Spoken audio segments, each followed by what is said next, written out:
नमस्कार, मी पंजाब डक शेतकऱ्यासाठी अंदाज सांगणार आहे। तर राज्यातल्या सर्व शेतकऱ्याला सांगू इच्छितो की तुम्ही काय करा, 14 तारखेपर्यंत म्हणजे 14 एप्रिल पर्यंत तुम्ही तुमचं कांदा काढा, झाकून ठेवा।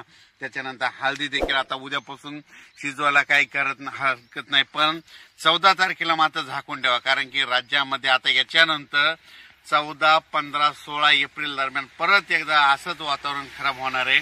म्हणून हा अंदाज लक्षात येत आहे। ही अंदाज फक्त पूर्वकल्पना म्हणून देत आहे।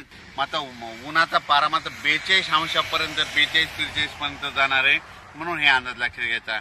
आणि 9 आणि 10 एप्रिलला एकदा परत ढगाळ वातावरण राहणार आहे। मात्र 14, 15, 16च्या दरम्यान परत एकदा राज्यात वातावरण खराब होणार आहे, म्हणून हा अंदाज लक्षात घ्यायचा। म्हणून हे पूर्वकल्पना म्हणून आज देत आहे। परत अंदाज उद्याचे लगेच येणार आहे, पण शेतकऱ्याला सांगू इच्छितो की उद्यापासून हवामान कोरडं होणार आहे। आता अवकाळी पाऊस काय येणार नाही।